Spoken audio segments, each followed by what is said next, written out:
Kita ingin menyenangkan orang lain terus sampai lupa bahwa kita juga berhak loh untuk senang.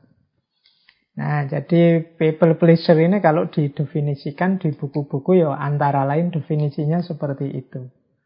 Orang-orang yang selalu ingin menyenangkan orang lain, menjadikan orang lain sebagai tujuan atau pusat hidupnya, sehingga bahkan mengorbankan kebahagiaan, kenyamanannya sendiri untuk orang lain. Bahkan ada yang sampai menganggap dirinya sendiri bukan prioritas. Prioritas utama ya gimana caranya orang itu seneng padaku. Mereka menganggap nilai dirinya terletak pada pandangan baik orang lain terhadap dirinya. Nah, ini nanti penjelasannya harus hati-hati, karena selama ini teman-teman kan sering diceramahi, sering diminta untuk peduli sesama. Jadi, people pleaser ini tidak sama persis dengan peduli sesama tadi. Tapi people pleaser ini orang yang menggadaikan kebebasannya, orang yang memasrahkan eksistensi kesejatian dirinya kepada orang lain. Nah, ini namanya people pleaser. Saya tidak tahu teman-teman pernah merasakan gejala seperti ini atau tidak. Ya nanti coba teman-teman setelah ngaji ini coba dipikir-pikir. Jangan-jangan kita masuk kategori orang-orang yang people pleaser ini. Inginnya dipuji terus, inginnya di-like terus, ingin orang senang terus pada kita. Sehingga kita melakukan apapun tidak masalah. Itu kan banyak kan yang mungkin punya channel YouTube, mau bikin konten-konten. Padahal itu bukan tipe kita, bukan gaya kita. Tapi kok ya kalau saya begini banyak yang like ya. Kalau saya begini banyak yang memfollow ya. Ya sudahlah aku gini saja terus. Meskipun yang itu kita bukan ahlinya, yang itu kita bukan keinginan kita. Nah, itu mungkin kita sering mengalami yang seperti itu. Ciri umumnya people pleaser itu ada 4. Yang pertama, dia selalu ingin bagaimana agar orang itu senang. Menyenangkan orang itu maksudnya senang pada dirinya atau senang pada diri kita. Gimana orang senang terus pada kita. Sehingga masuk yang kedua, kita cenderung setuju. Orang ini punya pendapat apa, orang ini punya keinginan apa, punya permintaan apa, kita iyai saja, kita oke saja. Bila perlu kita bantu, dia ingin apa. Wah, sampean bagus, sampean baik. Wah, saya bantu apa yang ingin dia. Ini gaya seperti ini. Jadi kita ingin menyenangkan orang dengan cara menyetujui apapun pendapatnya, apapun keinginannya, apapun permintaannya. Jadi karena kita takut dia marah, kita takut dia tidak suka sama kita, kita takut dia ninggal kita. Nah, jadi ini ciri kedua.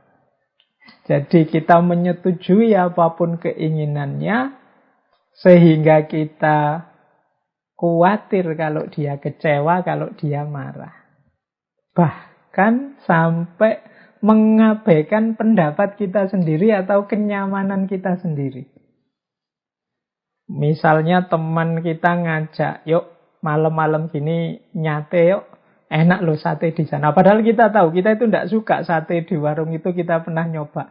Tapi ya demi teman, ayolah.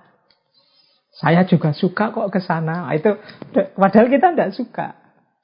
Itu dalam rangka apa? Kita takut dia kecewa, kita takut dia marah, kita takut dia tidak berkenan dengan kita.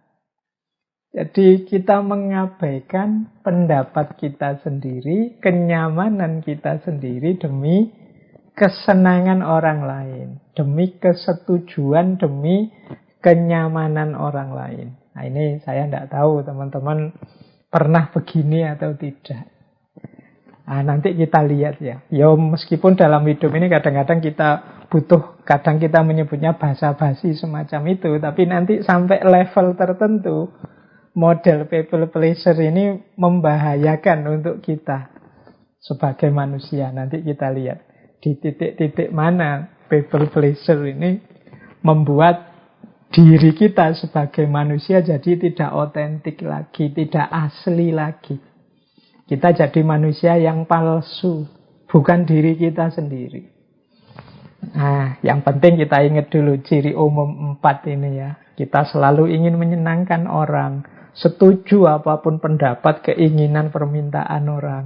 Khawatir kalau orang itu nanti kecewa, marah sama kita, sampai kita mengabaikan pendapat kita sendiri, kebenaran kita sendiri, kenyamanan kita sendiri. Jadi ini 4 ciri-ciri umum dari yang kita sebut malam hari ini sebagai people pleaser. Hari ini kan banyak kita begini, misalnya di medsos-medsos.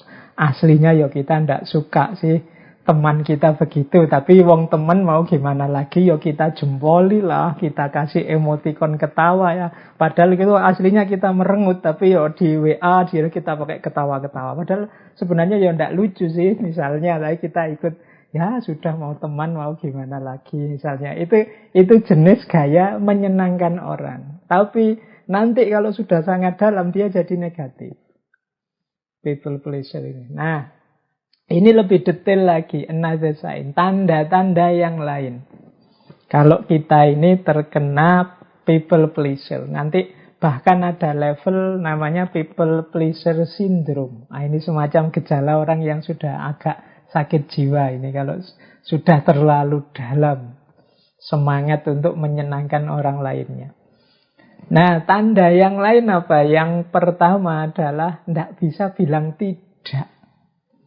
Jadi kalau teman yang minta, kalau dia yang minta, kalau pokoknya ya harus iya. Tidak enak mau bilang tidak itu. Itu ciri pertama sudah.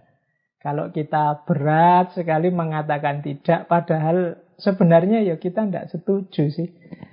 Tapi ya gimana lagi, wong ya teman, ya sudahlah, oke sajalah. Itu berarti kita tidak bisa bilang tidak. Saya tahu dia salah, saya tahu dia keliru, tapi ya mau gimana lagi. Wong ya sahabat, sudah lama berteman, oke lah, setuju sajalah. Ini namanya tidak bisa bilang tidak. Yang kedua, cirinya adalah rendah diri. Nah, ini biasanya di tengah kelompok kita, mungkin isinya orang-orang yang menurut kita pinter-pinter lah, ahli-ahli lah, jago-jago lah, entah dalam bidang apa. Dan kita merasa kita ini yang paling kecil di situ. Kita ini yang paling tidak punya kemampuan apa-apa. Kita ini yang tidak punya keistimewaan apa-apa. Ya sudahlah, monggo saja yang pinter-pinter yang memutuskan. Saya manut saja. Nah, kita kan sering begini. Silahkan saja yang ahli-ahli sana memutuskan. Saya tak ikut saja. Nah, kita sering begini. Ini hati-hati, kalau tidak hati-hati kita jatuh pada people pleaser ini. Ada nada kita tidak percaya diri. Kita merendahkan diri kita sendiri. Padahal mungkin ya kita punya pikiran-pikiran bagus loh. Mungkin pendapat kita mungkin bisa jadi alternatif loh. Tapi kita merasa tidak mampu. Kita merasa tidak bisa. Pokoknya saya ikut sajalah, diputuskan apa. Ini people pleaser. Kadang-kadang kalau dua orang yang sama-sama punya mental people pleaser ketemu, itu tidak putus-putus masalah itu. Jadi kalau sedang rapat atau sedang diskusi, enaknya gimana? Wah, saya ikut sajalah. Saya juga ikut saja, monggo, enaknya gimana? Saya juga ikut saja. Akhirnya tidak jalan-jalan. Diajak makan yang satu, terserah saja mau makan di mana. Yang satu juga begitu. Ya, saya juga terserah lah, monggo enaknya di mana. Silahkan yang memutuskan. Anda, Bapak saja. Tidak jalan. Semuanya ingin menyenangkan temannya. Nah, ya dari sisi indahnya pergaulan sampai level tertentu bagus. Tapi hati-hati nanti kalau sudah terlalu dalam people pleasure ini. Apalagi sampai yang ketiga ini. Misalnya selalu setuju dengan pendapatnya orang lain, mengabaikan pendapatnya sendiri hanya untuk menghindari perdebatan. Nah, kita mungkin tahu bahwa temanku ini salah, pendapatnya seperti ini menurutku tidak cocok. Aku ngerti sendiri yang benar itu seperti ini. Tapi nanti kalau saya sampaikan mesti debat, mesti rame ini gegeran. Enggak usahlah, daripada rame nanti persahabatan kita retak nanti. Sudahlah, biar saja. Ini kemungkinan kita sudah ada gejala-gejala people pleasure tadi. Selalu setuju dengan pendapatnya orang lain meskipun kita tidak setuju. Padahal mungkin kalau kita sampaikan pendapat kita, bisa jadi teman kita juga bisa berpikir dua kali tentang pandangannya yang kita anggap keliru. Tapi karena kita diam saja, ya akhirnya tidak ada perubahan apa-apa. Ya benar sih, tidak ada perdebatan, tidak ada permusuhan. Tapi yang salah tetap salah. Yang keliru, keliru terus. Nah, ini tanda yang ketiga. Jadi semoga kita mulai hari ini agak waspada agar tidak jatuh pada sindrom people pleaser ini. Terus merasa bertanggung jawab terhadap perasaannya orang lain. Jadi kita itu merasa bersalah sekali kalau orang misalnya ya tersinggung dengan kita. Wah, saya menyinggung perasaannya, ndak enak ini. Padahal mungkin teman kita saja yang agak terlalu sensitif. Nah, perasaan ndak enak terus di hadapan teman itu another sign. Jadi ciri-ciri, tanda-tanda kemungkinan kita punya karakter people pleaser ini. Kita merasa bertanggung jawab terus terhadap kondisi, perasaan teman-teman, orang-orang di sekeliling kita. Kemudian minta maaf untuk hal-hal yang sebenarnya nggak usah minta maaf, nggak apa-apa. Tapi kita akan terbiasa, saya nggak tahu ya, mungkin orang timur ya, apa-apa itu saya minta maaf ya karena harus bertanya ini. Loh, bertanya saja, nggak apa-apa, silahkan bertanya. Belum jelas mau apa kok sudah minta maaf. Kadang-kadang untuk sesuatu yang memang tugas kita misalnya, itu kita minta maaf. Yang memang kewajiban kita, itu kita minta maaf. Apa saja kita minta maaf. Ini hubungannya dengan rasa bertanggung jawab atas perasaan orang lain tadi. Akhirnya kita banyak sekali minta maaf, termasuk untuk hal-hal yang seharusnya ya kalau untuk yang seperti itu tidak perlu minta maaf. Wong itu memang kewajiban kita, wong itu memang yang harus kita jalankan begitu. Nah, kalau kita terdorong untuk terus merasa bersalah, ingin minta maaf terus karena khawatir teman kita tidak enak hati, ayo introspeksi, jangan-jangan kita sudah punya kena sindrom ini, kena sindrom people pleaser ini. Kemudian sering menyalahkan diri sendiri. Kalau ada apa saja yang disalahkan aku, wah ini mesti gara-gara aku ini tadi. Aku kurang bisa menjaga ini, kurang bisa jaga mulut, kurang bisa jaga tindakan. Ini mesti salahku. Kalau ada kasus, kalau ada peristiwa apa, selalu yang disalahkan dirinya sendiri. Nah, ini kemungkinan people pleaser. Jelas-jelas mungkin yang salah temannya, misalnya temannya pembohong, berkhianat. Itu kadang kita ya, wah mungkin salahku ya, tidak bisa membuat temanku jujur, akhirnya dia jadi bohong. Itu jadi yang bohong sana, yang kita salahkan diri kita sendiri. Mungkin aku tidak bisa nuntun dia, mungkin aku. Nah, ini tanda-tanda mungkin kita terkena people pleaser ini. Kemudian tidak banyak waktu untuk diri sendiri. Jadi tidak punya banyak waktu luang untuk diri kita sendiri. Ini kemungkinan karena kita sibuknya mikir perasaan orang lain. Kita sibuk berpikir bagaimana orang menanggapi aku. Aku ini sudah cocok apa tidak di depan dia, di depan mereka. Ini membuat kita kehabisan waktu untuk diri kita sendiri. Ciri selanjutnya, kita membutuhkan pujian. Kita merasa lega kalau kemudian teman kita, wah kamu ini orang membantu sekali dalam hal ini. Wah, aku bangga sekali punya teman seperti kamu. Aku senang sekali. Nah, kita menunggu-nunggu ini sebenarnya sejak tadi.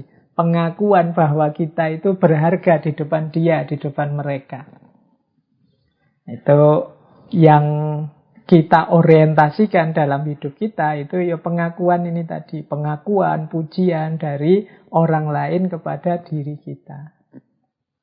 Kemudian ada lagi sign-nya, tanda-tanda yang lain, yaitu kita tidak mengakui perasaan kita sendiri. Kita abaikan. Jadi karena kita anggap tidak penting. Aku sedih, tidak masalah. Aku tersakiti, tidak masalah. Aku tersinggung, tidak masalah. Asal orang lain suka padaku. Nah ini tanda-tanda kita sudah terkena sindrom people pleaser tadi. Tidak ngakui, mengabaikan perasaan sendiri. Kemudian siap pokoknya membantu apapun untuk teman. Tapi dia sungkan, sungkan itu bahasa Jawa, bahasa Indonesianya apa ya? Dia tidak enak, dia segan kalau mau dibantu orang. Dia khawatir merepotkan, dia khawatir menyusahkan orang. Karena nanti khawatir temannya menilai bahwa wah sampean ini sering merepotkan, sering menyusahkan. Khawatir dapat klaim itu. Sehingga dia kalau mau dibantu, itu dia merasa segan, merasa sungkan. Kalau bisa ya aku saja yang bantu terus, biar aku positif terus di depan mereka. Dan yang selanjutnya mungkin jadi tanda-tanda seorang people pleaser itu selalu ingin menghindari konflik. Jadi kalau bisa nyaman terus, rukun terus dengan sesama. Meskipun saya harus berkorban perasaan, berkorban waktu untuk diriku sendiri. Meskipun saya harus selalu setuju dan menghindari perdebatan, tidak masalah. Yang penting tidak ada konflik. Aku tetap diakui dan dihargai di tengah masyarakat, di tengah lingkunganku. Nah inilah antara lain tanda-tanda bahwa kita ini punya gejala people pleaser.